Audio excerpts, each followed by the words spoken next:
लिखिए डिस्प्लेसमेंट के बारे में। अच्छा बच्चों, डिस्प्लेसमेंट को हम किससे डिनोट करेंगे? एस से। डिस्प्लेसमेंट को किससे डिनोट करेंगे? Small S. स्मॉल एस है, ठीक है। डिस्टेंस को हमने कैपिटल डी या स्मॉल डी भी मान सकते हो आप, क्लियर है। कैपिटल डी भी लिख सकते हो, स्मॉल डी भी लिख सकते हो, कोई गलत नहीं है, क्योंकि ये सिंबल है तो सिंबल आप कैसा भी यूज़ कर सकते हैं। हाँ, लेकिन फिजिक्स में हम क्या करते हैं, डिस्प्लेसमेंट के लिए हम एस का ही यूज़ करते हैं, ठीक है। तो डिस्प्लेसमेंट के बारे में क्या लिखेंगे? It is the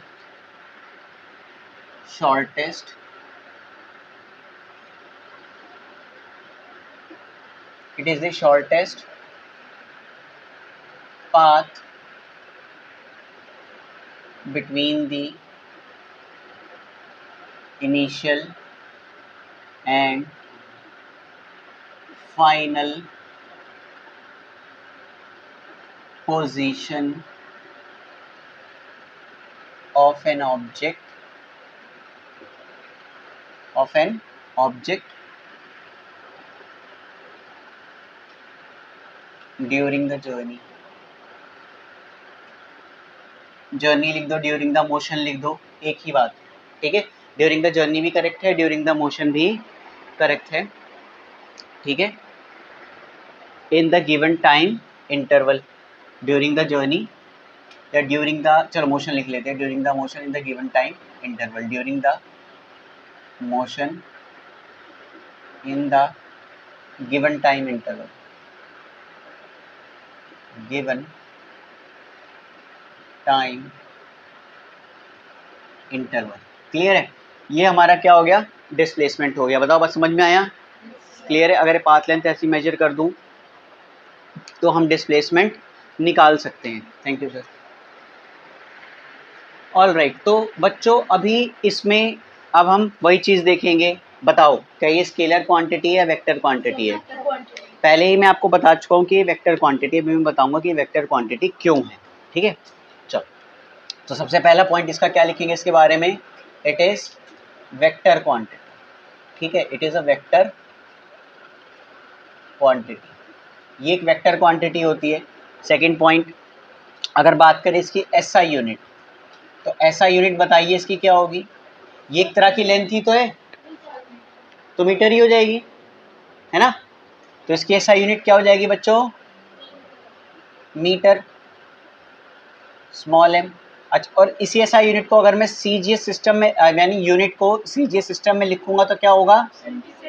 same centimetre ही आएगा, क्लियर है।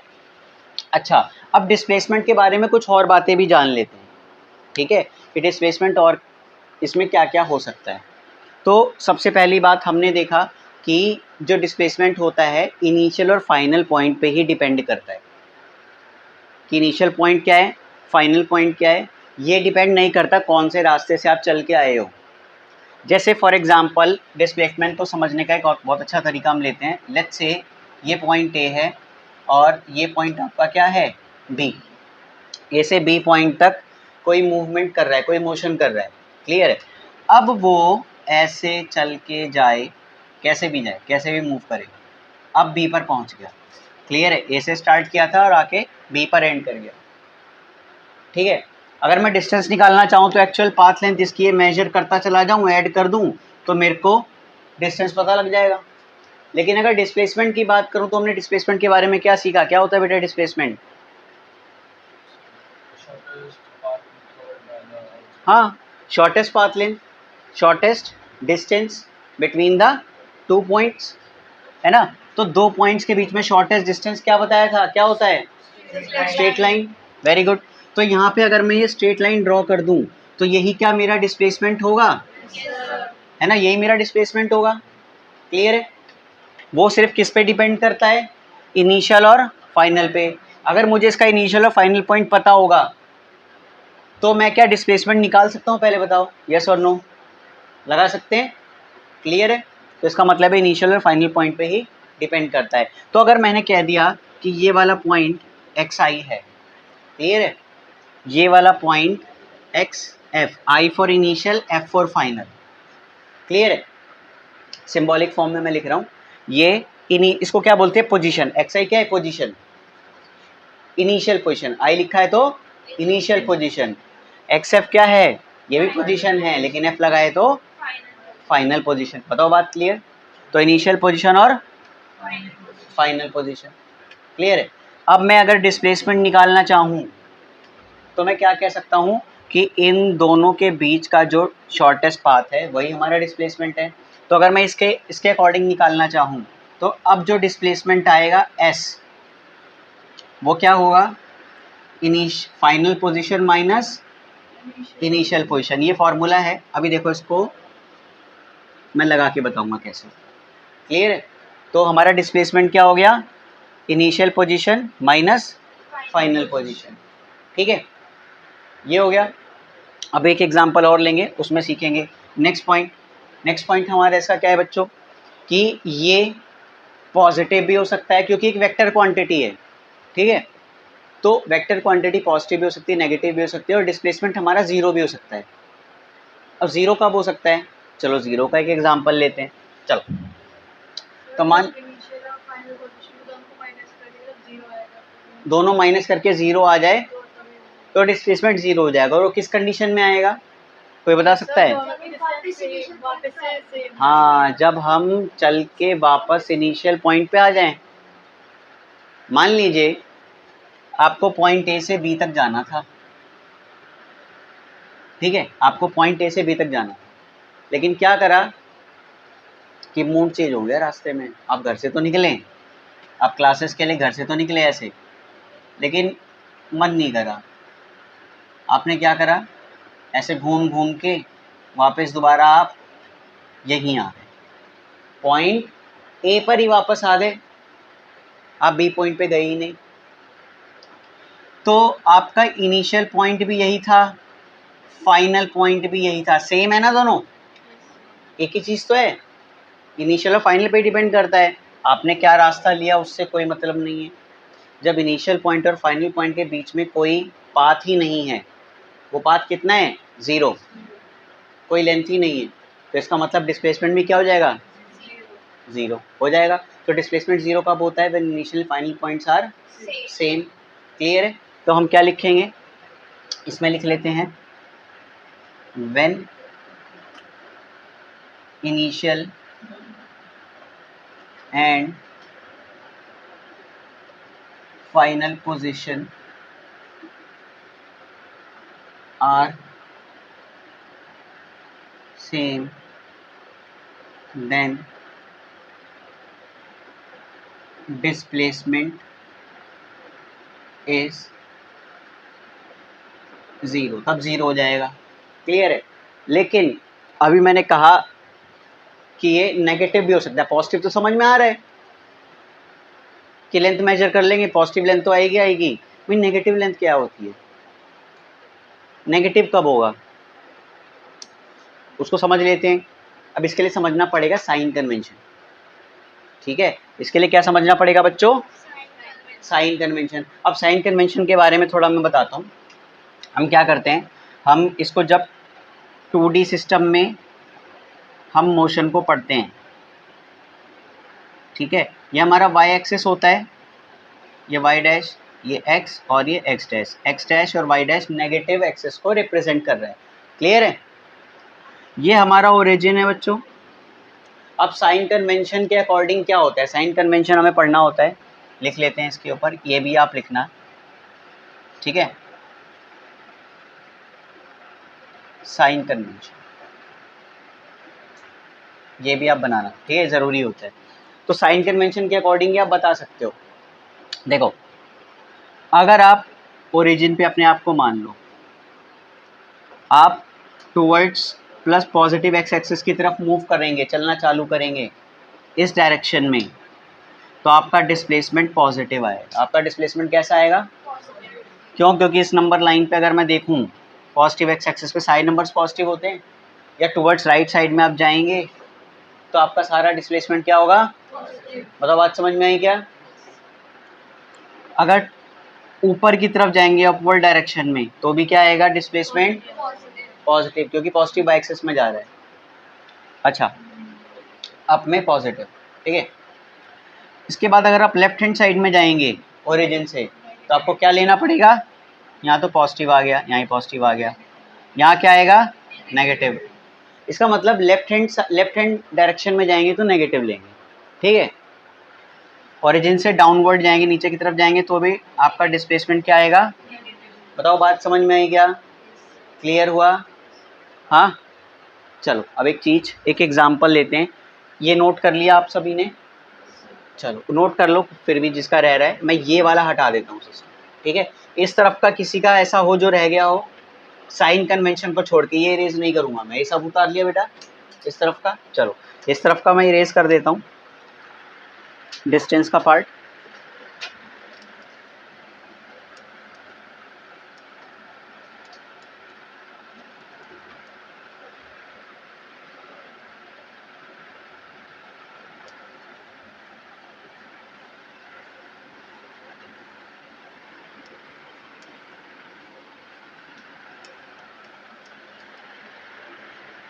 चलो एक एग्जाम्पल लेते हैं, ठीक है। नेगेटिव, इसी साइन कन्वेंशन को अप्लाई करके देखे जो हमने सीखा है ना। तो मान लेता हूँ एक ये फ्लैट रोड है, ठीक है, ये क्या है एक रोड।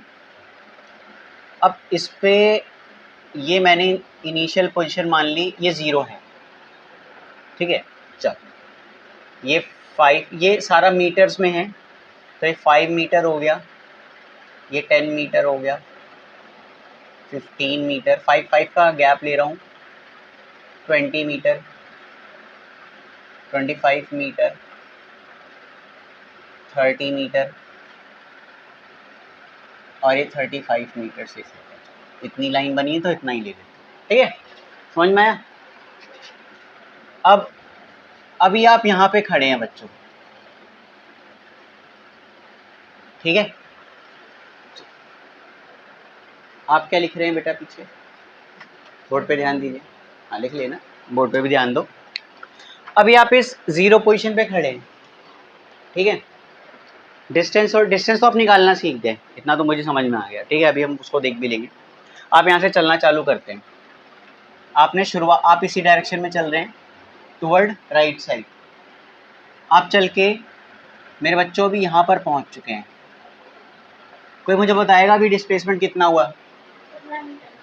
15 मीटर। और डिस्टेंस कितना हुआ, सेम, ये हमने देखा। तो डिस्टेंस और डिस्प्लेसमेंट हमारा भी सेम है, 15 मीटर। चलो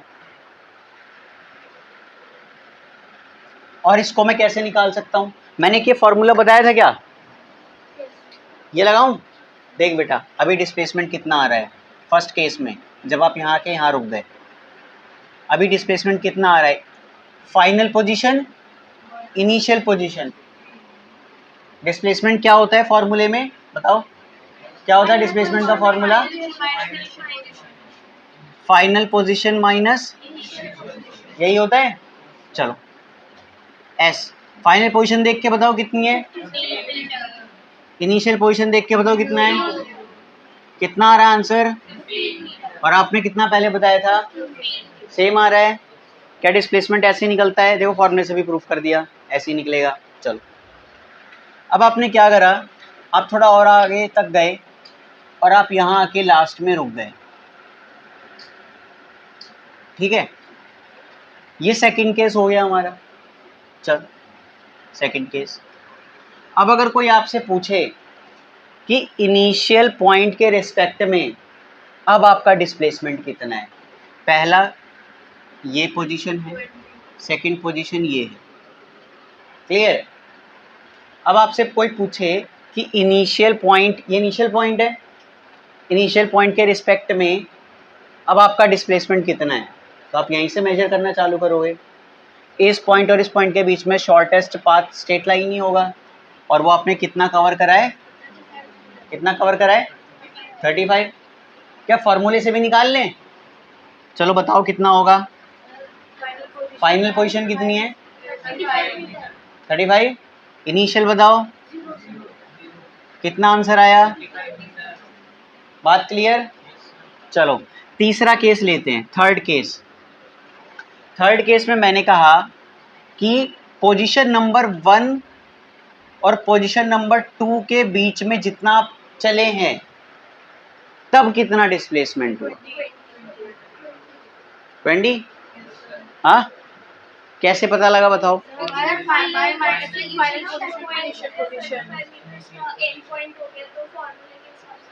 यही हो गया है ना। तो कैसे निकाला हमने ये? तो ये मेरा देखो, अब मैंने फाइनल किसको मान लिया? इनिशियल किसको मान लिया? तो अब मेरा डिस्प्लेसमेंट, इसको अगर मैं फर्स्ट केस का मान लूँ, इसको सेकंड केस का मान लूँ, इसको थर्ड केस का मानूँ, तो ये मेरा 35 माइनस 15 कितना हो गया? बताओ, क्या डिस्प्लेसमेंट निकालना सीख गए? अभी थोड़ा और इसको मुश्किल बनाते हैं। आपने क्या करा? आपने मारा यू टर्न, अब घूम गए यहीं से, वापस आ गए। अब वापस आके ना आप यहाँ खड़े हो गए इस डायरेक्शन, ठीक है, चल के आए ना, इस तरफ फेस कर रखा है, यहाँ खड़े हो गए। तो अब मैं आपका डिस्प्लेसमेंट पूछूं, अरे किसके रिस्पेक्ट में? इनिशियल पॉइंट भी तो बताने दो, है ना। अगर मैं इनिशियल पॉइंट अभी भी 1 को मानूं, केस 4, अगर मैं केस 4 में कहूं कि फर्स्ट पोजीशन के अकॉर्डिंग ये थर्ड पोजीशन हो गई ना, इसको थर्ड पोजीशन मान लेते हैं केस 4 में। तो मैं कहूं कि फर्स्ट पोजीशन के रिस्पेक्ट में अब आपका डिस्प्लेसमेंट कितना हुआ? कितना हुआ? 10 मीटर। कैसे निकाला?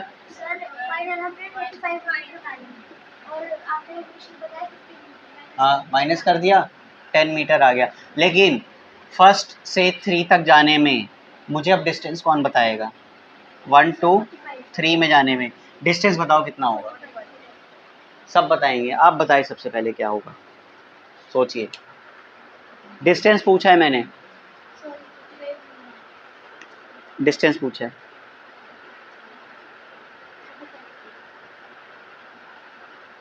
कोई बात नहीं, लास्ट में आप बताइए कितना होगा डिस्टेंस? फर्स्ट से थर्ड तक जाने में रास्ता पता है ना कैसे कैसे गए? फर्स्ट से 2 पर गए, फिर 2 से यू टर्न लेके 3 पर आ गए। तो अब कितनी पाथ लेंथ होगी? वही तो ना मेजर, 30। चलो 30 ना, हाँ आप बताओ। 45 आप बताएंगे।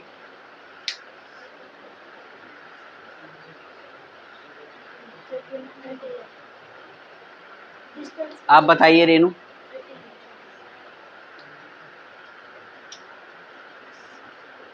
अरे बहुत आसान है,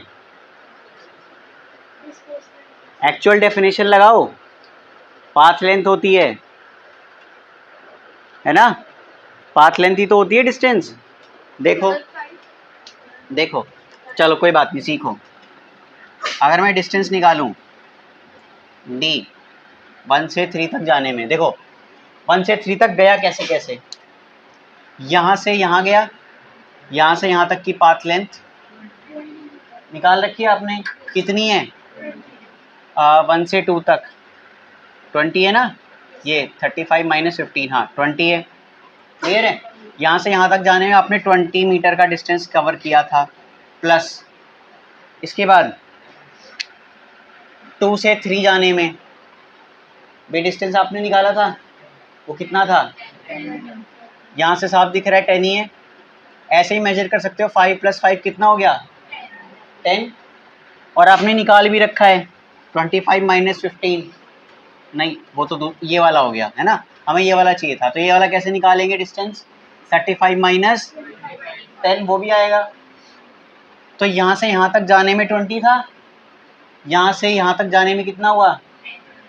10। ऐड कर दो, बताओ आंसर आ गया 30।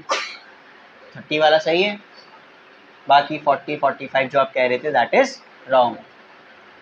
आपने एक्चुअल जो पाथ लेंथ है बस वही तो निकालनी थी, डेफिनेशन ही तो लगानी थी। यहाँ से यहाँ तक की पाथ लेंथ आपने मेजर करी, प्लस ये वाली पाथ लेंथ आपने मेजर करी, दोनों को ऐड कर दिया, आंसर आ गया।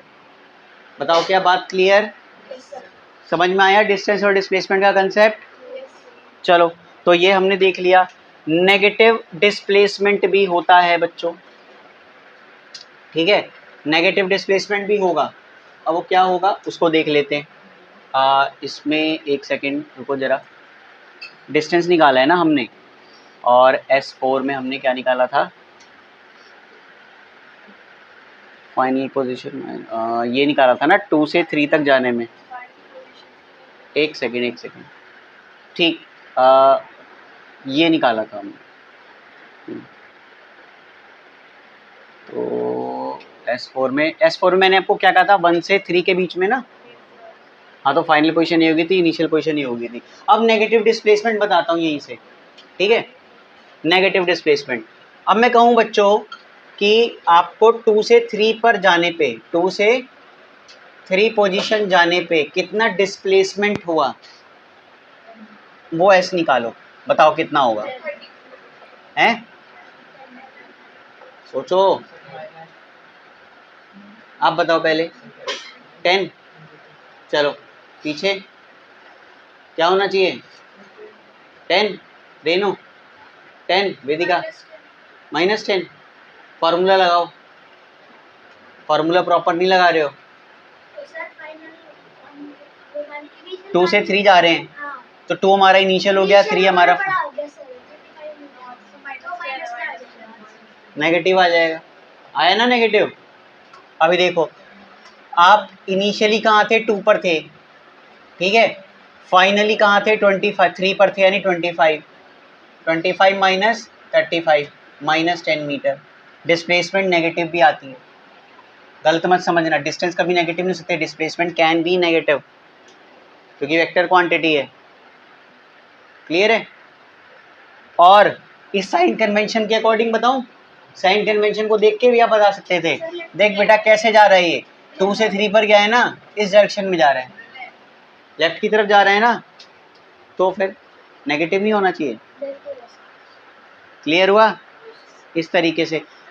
लेकिन ये इसके रिस्पेक्ट में हमेशा ये मत कहना कि लेफ्ट की तरफ जाने वाला नेगेटिव होता है, अकॉर्डिंग टू कंडीशन होता है, अकॉर्डिंग टू हमारे रेफरेंस पॉइंट पे होता है कि रेफरेंस पॉइंट हमने कहाँ से स्टार्ट किया है, कहाँ से है। यहाँ ये रेफरेंस पॉइंट है, यहाँ से हमने पॉजिटिव लेना चालू करा है। क्लियर है। तो हमारा लेफ्ट में फिर डिस्टेंस सारे नेगेटिव हो गए। बताओ बात समझ में आई क्या। चलो, तो यहाँ से हमने क्या ऑब्जर्व किया कि डिस्प्लेसमेंट 0 भी हो सकता है, डिस्प्लेसमेंट पॉजिटिव तो होता ही है, डिस्प्लेसमेंट नेगेटिव भी होता है। तो मैं एक पॉइंट और क्या लिख दूंगा बच्चों, डिस्प्लेसमेंट, ये बहुत इंपॉर्टेंट पॉइंट है, पूछ लिया जाता है। डिस्प्लेसमेंट कैन बी पॉजिटिव, 0 और नेगेटिव। बताओ बात क्लियर। तो डिस्टेंस है डिस्प्लेसमेंट का कंसेप्ट आज हमारा ख़त्म हो गया, क्लियर हो गया। क्या किसी भी बच्चे को कोई डाउट, कोई प्रॉब्लम। एक पॉइंट आपको और लिखवा देता हूँ, फिर ये चीज़ क्लियर हो जाएगी, ठीक है। तो डिस्टेंस और डिस्प्लेसमेंट के बारे में हमने ये देखा, पॉजिटिव हो सकता है, 0 हो सकता है और नेगेटिव भी हो सकता है। बताओ कंसेप्ट से समझ में आया है ना। पूछो। अगर 0 से मतलब A पॉइंट से लेके B पॉइंट तक हम जाते हैं, B पॉइंट से वापस A पे आते तो भी 0 रहेगा। ए पॉइंट से बी पॉइंट गए, फिर वापस C जब B पॉइंट से A पॉइंट गए तो हाँ फाइनली तो यहीं पर आके रुके ना, फाइनली तो यहीं आए ना, 0 डिस्प्लेसमेंट 0, इनिशियल पॉइंट भी यही है, फाइनल पॉइंट भी यही है। आप बी पर भी जाके वापस आ जाते तो भी आपका डिस्प्लेसमेंट 0 ही बैठता, ठीक है। ये क्लियर हुआ। चलो, अब इसमें एक इम्पॉर्टेंट बात है कि जो डिस्टेंस होता है वो हमेशा, वो या तो डिस्प्लेसमेंट के इक्वल हो सकता है या उससे बड़ा हो सकता है। डिस्टेंस कभी डिस्प्लेसमेंट से छोटा नहीं हो सकता। हमने देखा था ना, डिस्प्लेसमेंट और डिस्टेंस जो डायग्राम हमने बनाया था उसमें इक्वल हो गए थे, या फिर हमने ये देखा था कि डिस्टेंस तो बड़ा ही आ रहा है डिस्प्लेसमेंट से, है ना। तो ये पॉइंट मेन पॉइंट है जिसको आप नोट में लिख लो, मैं इरेज करके लिख देता हूँ, ठीक है। नोट में लिख लेते हैं यहाँ पर। नेक्स्ट पॉइंट है हमारा